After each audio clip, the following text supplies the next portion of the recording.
ఆంధ్రుల జీవనాడిగా చెప్పుకునే పోలవరం ఇప్పుడు పరుగులు పెడుతుంది. వాస్తవానికి చాలామంది పోలవరం ఒక కలగానే మిగిలిపోతుందా, పోలవరం పూర్తిని మనం చూడలేమా అని చెప్పి చాలామంది అనుకున్నారు. కొన్ని సినిమాల్లో డైలాగుల రూపంలో కూడా చెప్పారు. కానీ ఈరోజు కూటమి ప్రభుత్వం వచ్చిన తర్వాత ముఖ్యంగా చంద్రబాబు గారి చిత్తశుద్ధికి నిదర్శనమే ఈరోజు పోలవరం పనులు. దీనికి సంబంధించి ఒక స్పెషల్ స్టోరీ కూడా వచ్చింది. అంటే యుద్ధ ప్రాతిపదికన పోలవరంలో పనులు జరుగుతున్నాయి.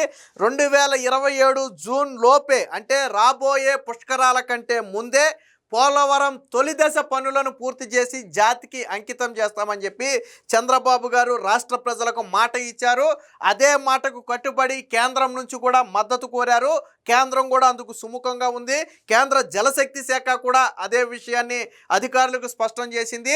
అక్కడ రాష్ట్ర ప్రభుత్వం ఒక హామీ ఇచ్చింది. ఆ హామీకి కట్టుబడి కేంద్ర సహాయ సహకారాలు కూడా అందించాలని చెప్పి ప్రధాని నరేంద్ర మోదీ గారు కూడా చెప్పడం. సో ఈరోజు ఆ పోలవరం నిర్మాణ వేగం అద్భుతంగా సాగుతుంది అంటే అది చంద్రబాబు గారి చిత్తశుద్ధి. చంద్రబాబు గారు 2014-19 మధ్య అధికారంలో ఉన్నప్పుడు దాదాపుగా 72% పోలవరం పనులు పూర్తి చేసి జగన్మోహన్ రెడ్డి చేతిలో పెట్టారు. మీకు గుర్తుందో లేదో, కావాలంటే జగన్మోహన్ రెడ్డి మేనిఫెస్టో 2019 తీసి చూడండి. యుద్ధ ప్రాతిపదికన పోలవరం పనులు పూర్తి అని చెప్పి తన మేనిఫెస్టోలో పెట్టాడు. మీరు ఓపెన్గా ఉంటుంది, మీరు వెళ్ళిపోయి నెట్లో చూడొచ్చు. యుద్ధ ప్రాతిపదికన పోలవరం పనులు పూర్తి అని రాశాడు. కానీ జగన్మోహన్ రెడ్డి 5 ఏళ్లలో పూర్తి చేసిన పోలవరం పనులు ఎంత శాతమో తెలుసా? ఆశ్చర్యపోతారు వింటే. 2% పనులు. ఇది నేను చెప్పలా, పార్లమెంటు సాక్షిగా గతంలో అడిగిన ప్రశ్నకు గాను జగన్ సీఎంగా ఉన్నప్పుడే కేంద్ర ప్రభుత్వం చెప్పిన సమాధానం అది. 72% పనులు చంద్రబాబు నాయుడు గారు పూర్తి చేసి జగన్ చేతిలో పెడితే జగన్ దిగిపోయే నాటికి 74% పనులు అయ్యాయి. అంటే 5 ఏళ్లలో జగన్ చేసిన పనులు 2%. అంటే ఏడాదికి 0.5% కంటే తక్కువ పనులు చేశాడు.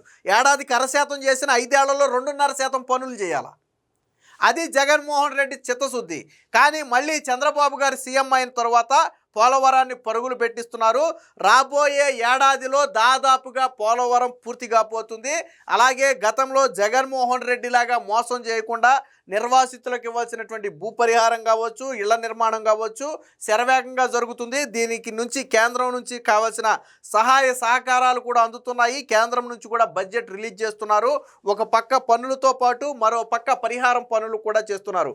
మీకు గుర్తుందో లేదో, ఇదే జగన్మోహన్ రెడ్డి ఒకసారి పోలవరం వెళ్ళిన సందర్భంగా నిర్వాసితులు అడిగారు, మీరు ఎన్నికల్లో హామీ ఇచ్చారు, నేను వచ్చిన తర్వాత పరిహారం మొత్తం కంప్లీట్ చేస్తానని, ఎప్పుడు ఇస్తారని చెప్పి ఒక మహిళ అడిగితే జగన్ కొంగు తిన్నాడు. వాస్తవానికి అది అనుకోకుండా ఎదురైనటువంటి ప్రశ్న, అప్పట్లో స్క్రిప్ట్లో లేని ప్రశ్న అది. కొంగు తిని జగన్ ఏం చెప్పాడో తెలుసా?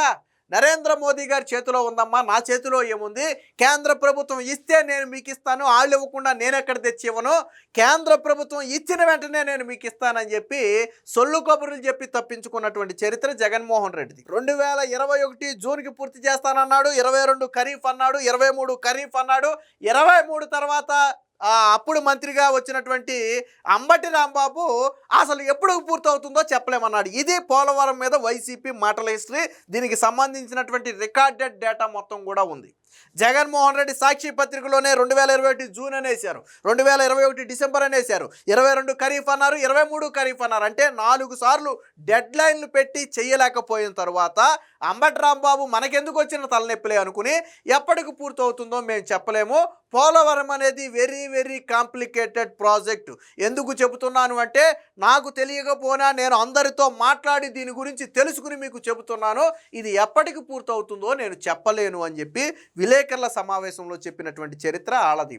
కానీ ఈరోజు పుష్కరాల కంటే ముందే పూర్తి చేస్తామని దమ్ముగా ధైర్యంగా చెప్పి పనులు పరుగులు పెట్టిస్తున్నటువంటి చరిత్ర కూటమి ప్రభుత్వాన్ని. సో చంద్రబాబు గారు మీకు గుర్తుందో లేదో, 14-19 మధ్య ప్రతి సోమవారం పోలవరం కింద చేశారు. ఇప్పుడంటే కొంచెం పోలవరం వెళ్ళటం తగ్గించారు, కానీ ఇప్పుడు కూడా నెలకు ఒకసారి పోలవరం విజిట్ చేస్తూనే ఉన్నారు. 2 నెలలకు ఒకసారి పోలవరం విజిట్ చేస్తూనే ఉన్నారు.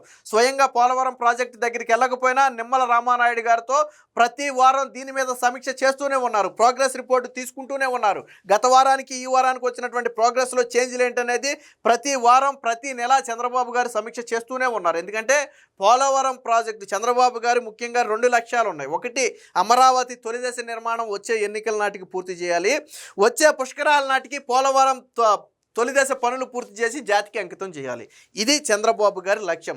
ఆ లక్ష్యానికి అనుగుణంగానే ఆయన పనిచేస్తున్నారు. ఇదే పోలవరానికి సంబంధించి ఒక వార్త వచ్చింది, ఒకసారి చూద్దాం. కాలంతో పోటీ, నీరు ఉరకలు వేయాలి, పనులు పరుగులు తీయాలి, శరవేగంగా పోలవరం ప్రాజెక్టు నిర్మాణం, సాంకేతికత ఇంజనీరింగ్ నైపుణ్యం మేళవింపు, పుష్కరాలకు తొలి దశ, డెడ్ లైన్ వచ్చే ఏడాది జూన్, రాత్రింబవళ్లు ప్రధాన డ్యాం పనులు, భద్రతకు ప్రాధాన్యం, 3 దశల్లో తనిఖీలు, కుడి ఎడమ ప్రధాన కాలువల కనెక్టివిటీని పూర్తి చేయడం పైన దృష్టి.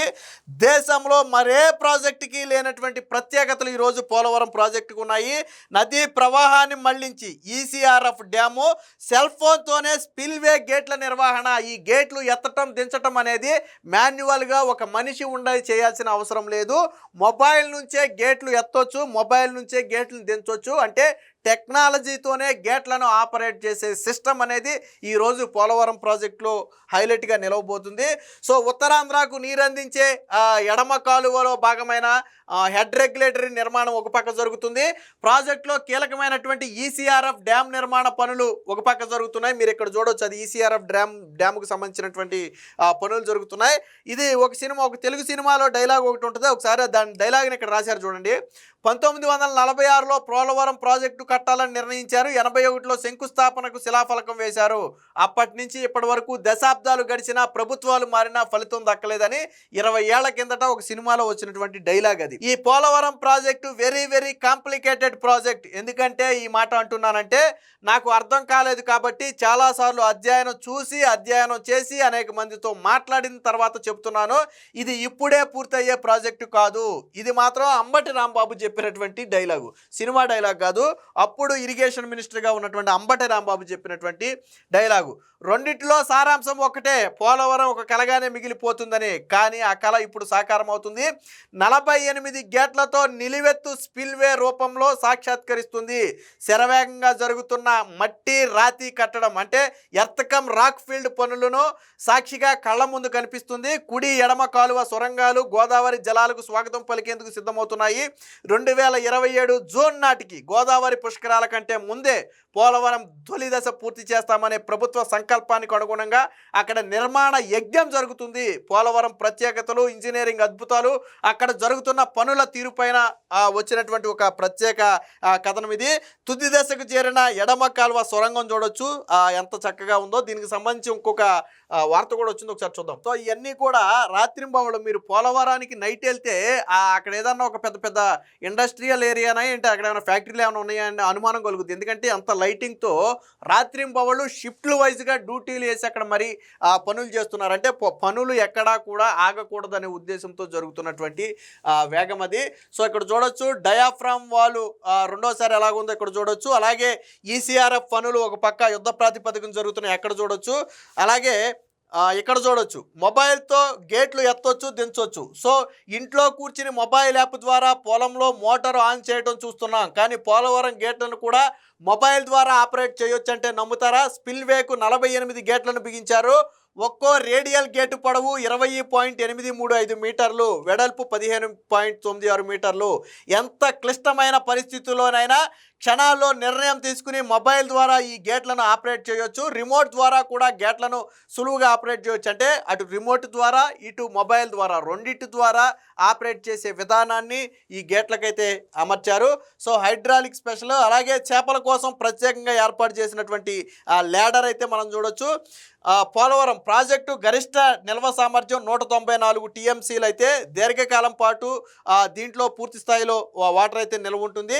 ఏడాదిలో దాదాపుగా రెట్టింపు స్థాయిలో 322 టీఎంసీల దాకా గోదావరి జలాలను వాడుకునే అవకాశం ఉంటుంది. సో పోలవరం ప్రాజెక్టుకు అనుగుణంగా 960 మెగావాట్ల జల విద్యుత్ కేంద్రాన్ని కూడా ఏర్పాటు చేస్తున్నారు. అంటే ఇటు ప్రాజెక్టు రైతులకు మేలు చేస్తే అటు జల విద్యుత్ కేంద్రాన్ని ఏర్పాటు చేసి దాని ద్వారా కూడా విద్యుత్తును ఉత్పత్తి చేస్తున్నారు. ఆ రకంగా కూడా పోలవరాన్ని వాడుకుంటున్నారు. ఇక తొలి దశ R&R పనులు దాదాపుగా పూర్తయి ఏదైతే ఆ పోలవరం ప్రాజెక్టు పునరావాస కేంద్రానికి చెల్లించాల్సినటువంటి నిధులు కావచ్చు, వాళ్ళకి నిర్మించేలా ఇవ్వాల్సినటువంటి ఇవి కావచ్చు, తొలి దశ దాదాపుగా పూర్తయినట్టుగా చెబుతున్నారు. ఇంకా కొంతమందికి పునరావాస నిర్మాణాలు ఒక 15,000 మందికో 18,000 మందికో ఇళ్ల నిర్మాణం అయితే జరగాలి. దాదాపుగా 35,000 ఇళ్ల నిర్మాణం చేయాల్సి ఉండగా 16,000 ఇళ్ల నిర్మాణం జరిగింది. మిగిలిన 16,000 ఇళ్ల నిర్మాణం కూడా జరుగుతుంది. దీనికి సంబంధించినటువంటి బడ్జెట్ను కూడా కేంద్రం నుంచి ఎప్పటికప్పుడు అటు నరేంద్ర మోదీతో కావచ్చు, ఇటు కేంద్ర జలశక్తి శాఖ మంత్రితో కావచ్చు, అటు ఆర్థిక మంత్రితో కావచ్చు, ముగ్గురుతోనూ సంప్రదింపులు జరుగుతున్నటువంటి పనుల వేగానికి అనుగుణంగా కేంద్రం నుంచి నిధులు తీసుకువచ్చి ఆ ప్రాజెక్టును అయితే ముందుకు తీసుకువెళ్తున్నారు. కేంద్ర జలశక్తి శాఖ అధికారులు కూడా ప్రతి 2 నెలలకు ఒకసారి వచ్చి ఆ ప్రాజెక్టును పరిశీలించడం, అక్కడ ఏమైనా లోటుపాట్లు ఉంటే చెప్పడం, టార్గెట్లు ఫిక్స్ చేయడం లాంటివి కేంద్ర జలశక్తి శాఖ అధికారులు కూడా చేస్తున్నారు. సో ఇక్కడ సొరంగం దాదాపుగా పూర్తయిన ఎడమ కాలువ ఆ టన్నెల్ అయితే మనం ఇక్కడ చూడొచ్చు. గతంలో చంద్రబాబు గారు కూడా ఆ టన్నెల్ లోపలికి కుటుంబంతో సమేతంగా నడుచుకుంటూ వెళ్ళారు. సో జగన్ పాలనలో ఏం జరిగిందో ఒకసారి చూడండి. 2019లో జగన్ సీఎం అయ్యాక పోలవరం పనులు నిలిపివేశారు. 2020లో గోదావరి నదికి వచ్చిన 14 లక్షల క్యూసెక్ వరదకు డయాఫ్రామ్ వాల్ దెబ్బతిన్నది. 2019-24 మధ్య 5 ఏళ్ల కాలంలో ప్రాజెక్టు పనుల్లో ఎలాంటి పురోగతి లేదు. నిర్దేశిత లక్ష్యం మేరకు 2020లోనే ప్రాజెక్టు పూర్తయి ఉంటే 7.5 లక్షల ఎకరాలకు సాగునీరు అందేది, 23.5 లక్షల ఎకరాల స్థిరీకరణ జరిగేది, ఎడమ కుడి కాలువ ప్రధాన కాలువల గుండా గ్రామాలకు త్రాగునీరు కూడా అందేది, అదేవిధంగా వేల కోట్ల విలువైన జల విద్యుత్ రాష్ట్రానికి అందేది.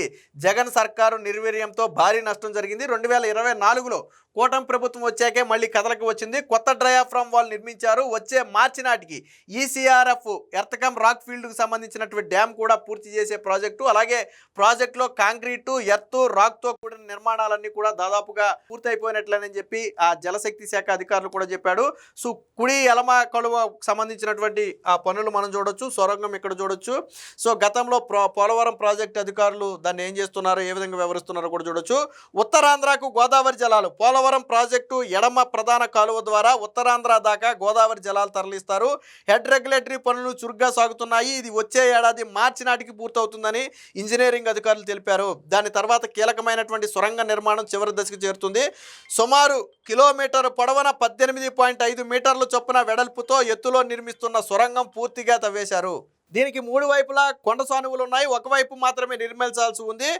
దాదాపుగా ఎడమ కాలువ ద్వారా 20,000 క్యూసెక్ల గోదావరి జలాలను ఉత్తరాంధ్రకు తరలిస్తారు. విశాఖ నగరానికి ఉక్కు పరిశ్రమకు అవసరమైనటువంటి నీరు, అంటే ఈ విశాఖ నగరానికే కాదు, విశాఖ స్టీల్కి కూడా ఈ గోదావరి జలాలు దాదాపుగా 20,000 క్యూసెక్ల నీళ్లను అక్కడికైతే తరలించే అవకాశం ఉందని చెప్తున్నారు. ఏది ఏమైనా ఆంధ్రుల జీవనాడిగా ఉన్నటువంటి పోలవరం ప్రాజెక్టు పనులు అనేవి శరవేగంగా జరుగుతున్నాయి.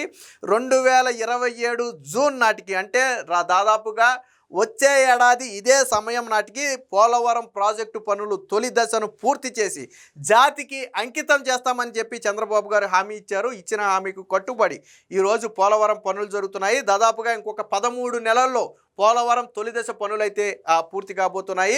జగన్మోహన్ రెడ్డి చేసిన నిర్వాహకం వల్ల పోలవరం ప్రాజెక్టు ఇంకా కొద్దిగా ఆలస్యమైంది. కానీ గతంలో వరదల వల్ల దెబ్బతిన్న నిర్మాణాన్ని మళ్ళీ కొత్తగా నిర్మించడం, దానికి కొంత అదనపు ఖర్చు, అదనపు సమయం కేటాయించడం, ఇవన్నీ కూడా ఆ పోలవరం ప్రాజెక్టును కొద్దిగా ఆలస్యం చేశాయి.